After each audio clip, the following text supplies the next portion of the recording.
Sekarang 4 wanita ahli neraka. Yang pertama, istri yang lisannya tajam, senantiasa mencaci dan menyalahkan suaminya. Bila suaminya gaib, maka ia berkhianat. Dan bila sedang di rumah, maka ia terus menyakiti suaminya dengan lisannya.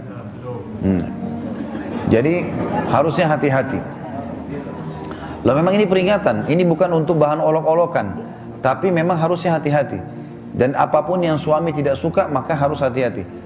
Bapak Ibu tahu kenapa Khadijah radhiyallahu anha dapat jaminan istana di surga. Jadi pernah satu kali Khadijah radhiyallahu anha saking cintanya dengan Nabi SAW dan taunya bagaimana taat dengan suami, sampai tidak pernah Khadijah radhiyallahu anha mendahului perkataan Nabi SAW. Tidak pernah. Nabi kalau sudah bicara baru Khadijah jawab. Tidak pernah Khadijah lebih dulu bertanya. Itu, jadi dia selalu lakukan itu. Kemudian yang kedua, Khadijah tidak pernah angkat suaranya dengan Nabi SAW. Kalau intonasi suara Nabi misalnya kalau kita kasih angka 6, Khadijah pasti 5 atau 4. Tidak pernah di atasnya. Dan saking pekanya sampai Khadijah bisa faham dari raut wajah Nabi dan dari bahasa tubuh beliau kalau beliau butuh makan atau butuh minum. Satu waktu pernah dalam hadis Bukhari, dan ini sebab dapat jaminan surga. Pernah Nabi SAW lagi duduk bersama Khadijah, lalu Nabi SAW duduk dengan posisi Khadijah tahu kalau itu butuh makanan. Maka Khadijah nggak banyak bicara, mengatakan, saya akan ke dapur. Lalu dia pergi ke dapur, urusin makanan kesukaan Nabi SAW. Nabi pun tidak tahu kalau dia lagi bawa makanan sebenarnya. Jadi ini saking pekahnya. Begitu Khadijah lagi mau datang ke kamar, Jibril datang dari langit alaihissalam, dan Jibril berkata, hai Muhammad, sebentar lagi istrimu Khadijah akan datang. Sampaikan salam Tuhannya. Allah kirim salam sama Khadijah. Dan salamku juga. Jibril kirim salam. Ini lihat ibu-ibu luar biasa. Salamku juga sama dia. Dan sampaikan kepadanya berita gembira kalau dia akan dapat istana di surga. Gara-gara apa? Pelayanannya sama suaminya nih. Istana di surga yang terbuat dari mutiara dan tidak ada keributan di dalamnya. Kenapa tidak ada keributannya? Karena memang luar biasa. Khadijah pun tidak pernah buat ribut dalam rumah tangganya. Maka Allah berikan itu. Makanya ini poin penting harus digarisbawahi.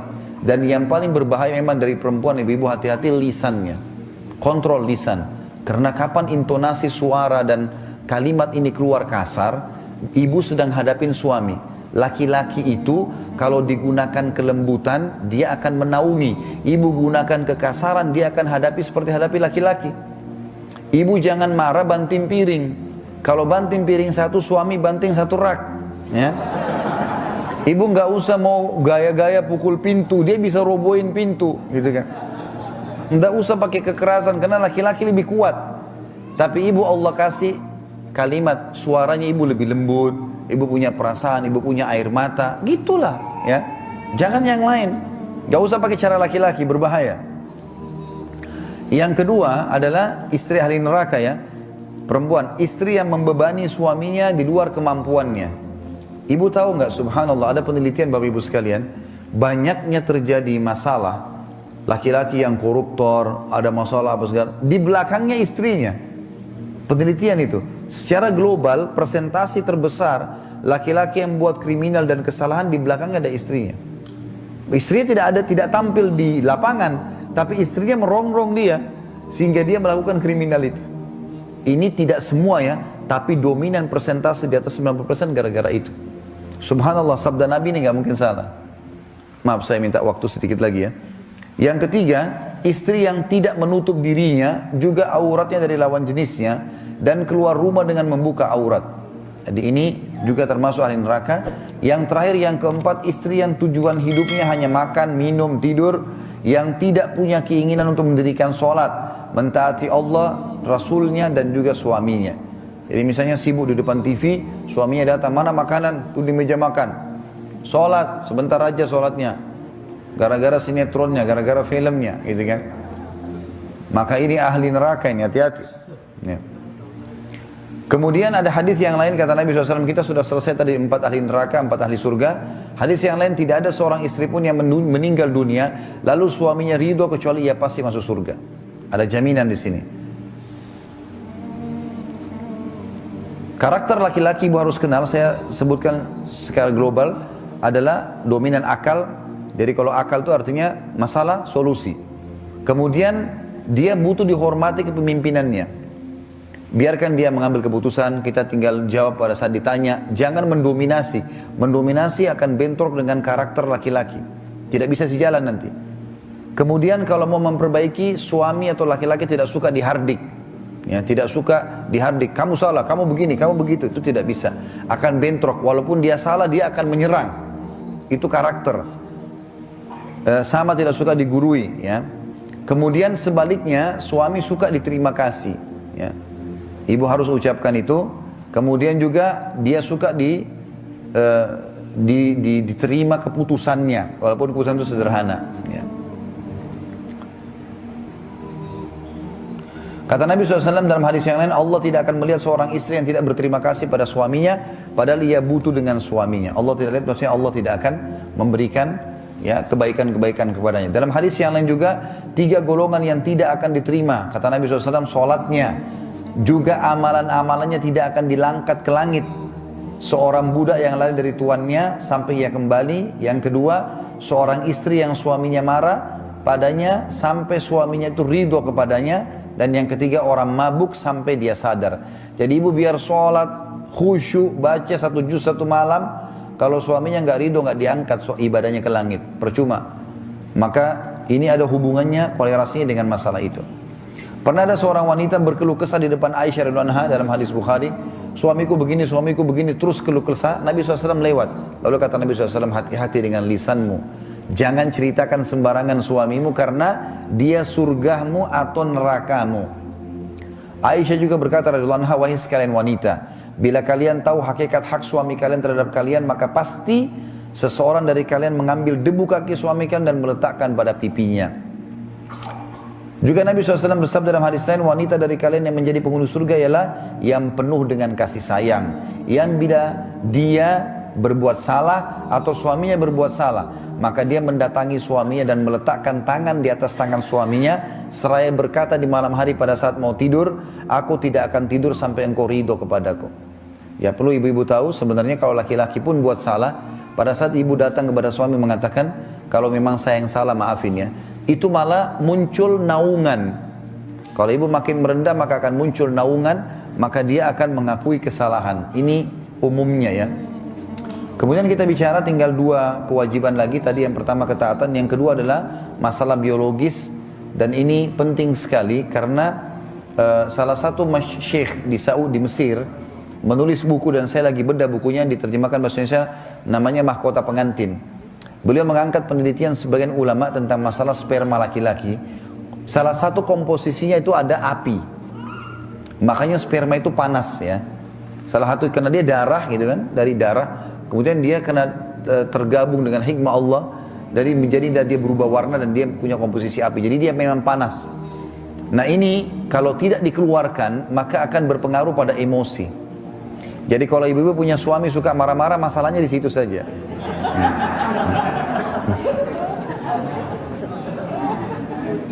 Makanya dalam Islam, dalam rumah tangga, istri itu disuruh layani biologi suami. Sampai perhatikan hadis Nabi ya, bila seorang suami memanggil istrinya keranjang, bahasanya jelas dengan letter seperti itu, letter begitu, lalu si istri ya, tidak mendatanginya, tidak mau datang, maka istri tersebut dilaknat sampai pagi. Kok bisa kesannya kayak perempuan terkekang di situ ya? Padahal sebenarnya bukan itu. Allah sebagai pencipta lebih tahu. Karena suami akan emosional, tidak akan penuhi kebutuhan, akan kasar. Pengaruhnya gara-gara biologis. Biologis itu berbahaya karena sperma itu panas. Dia nggak bisa mengontrol itu semua. Juga dalam hadis yang lain, bila seorang suami memanggil istrinya keranjang sedangkan si istri sedang dicorong asap rumahnya, maka dia wajib menjawab panggilan suaminya. Ibu-ibu saya kasih kata kunci, kalau mau dompet suaminya terbuka. Mau nggak? Pasti dia akan royal sama ibu-ibu. Bapak-bapak juga sini pasti akui. Ini di rumah Allah nanti disaksikan. Ada 3 hal yang harus dijaga dari laki-laki. Pertama, matanya, pandangan mata. Makanya kata Nabi SAW, wanita ahli surga, wanita yang kalau kau lihat kepadanya kau akan senang. Berarti pandangan laki-laki berpengaruh sekali. Kalau suami ibu suka warna merah kah, warna biru kah, warna apa saja, pakai warna itu. Jangan ibu disuka warna biru pakainya kuning ya. Kenapa pakai ini? Saya tidak suka. Ya sudah, saya suka. Dari dulu saya gadis pakai ini. Jangan. Dia suka warna itu, ya warna itu. Ada pernah rumah tangga Bapak Ibu sekalian 15 tahun berjalan. 15 tahun berjalan. Itu subhanallah mau cerai. Setelah saya telusurin masalahnya apa nih? Saya dilibatkan dalam masalah itu. Saya duduk empat mata sama suaminya. Ada apa sebenarnya? Tahu masalah apa? 15 tahun mau cerai. Gara-gara suaminya suka rambut panjang, istrinya suka potong rambut pendek. Saya ini kena fitnah dengan rambut panjang. Setiap saya bilang sama istri saya, jangan, tidak mau, potong pendek. Kenapa potong pendek ya? Biarin panjang, kenapa sih? Tapi seperti itulah. Ini dominasi, mata berpengaruh sekali. Warna, penataan rumah, gitu kan. Penampilan dia suka, ya sudah. Ya, yang penting itu bukan pelanggaran agama. Kalau pelanggaran agama tidak boleh. Kalau Allah haramkan tidak boleh. Kata Nabi SAW, la ta'ata li makhlukin fi ma'siyati khaliq. Tidak boleh patuh pada makhluk yang berbuat maksiat kepada sang pencipta. Yang kedua perutnya. Apa yang bapak, suami ibu suka makanannya, misal sayur asam, misal apa, siapin selalu. Walaupun ibu lihat ini orang kok nggak bosan-bosan makan itu terus. Nggak apa-apa, biarin di depan dia ada itu. Ada sayur asam, nanti ibu mau tambah menu lain silahkan. Begitu dia duduk, nah ini favorit saya, nah bagus deh itu. Ya, nggak usah bilang kamu nggak bosan ya, jangan bilang. Yang ketiga kemaluannya, biologisnya. Kalau sudah dipenuhi tiga-tiga ini, dompetnya terbuka. Kalau dia pulang rumah berantakan, baju dia warna dia tidak suka, makanan dingin, mau diajak tidur tidak mau, bau lah segala macam. Terus beliin saya ini, nggak bisa. Saya mau ini, nanti aja. Nah itu rahasianya. Sudah dapat ya? Baik, banyak sekali hadis di sini Bapak Ibu sekalian, tapi saya tidak sebutkan semua. Yang ketiga yang harus dipahami adalah ibu tidak boleh beribadah sunnah kecuali dengan izin suami, terutama puasa sunnah. Kalau suami lagi libur, misalnya Senin Kamis, dia lagi cuti hari Senin. Ibu kalau mau puasa izin dulu. Saya mau puasa besok ya. Kalau diizinkan silakan, kalau enggak. Ya. Itu sesuai dengan hadis Nabi SAW. Dalam hadis tidak halal bagi seorang istri yang beriman pada Allah dan hari kemudian atau hari akhir berpuasa sementara suaminya sedang ada kecuali dengan izinnya, dan tidak boleh istri memasukkan siapapun ke rumahnya kecuali dengan izin suaminya. Ya. Jadi walaupun ibu yang punya rumah, ibu punya rumah nih, ibu beli, ibu nikah dengan seorang laki-laki, orangnya miskin, tidak punya rumah, dia tinggal di rumah ibu. Walaupun itu rumahnya ibu, setelah dia jadi suami, ibu nggak boleh masukkan sembarangan orang di rumah. Sampaikan, karena dia sekarang penaung dan pelindung di situ. Maka ini perlu digarisbawahi, tidak boleh berpuasa, terutama sunnah ya. Kata Nabi SAW dalam hadis yang lain, tidak boleh seorang wanita berpuasa sementara suaminya sedang bersamanya, kecuali dengan izinnya. Sama juga kalau bapak ibu kita kan kalau bakti sama orang tua, perhatikan perbedaan antara ketemunya haknya Allah wajib dengan hak wajibnya makhluk. Jadi misal sholat 5 waktu, kan itu wajib kita ya. Kalau ketemu itu dengan hak wajibnya makhluk, misalnya bakti sama orang tua.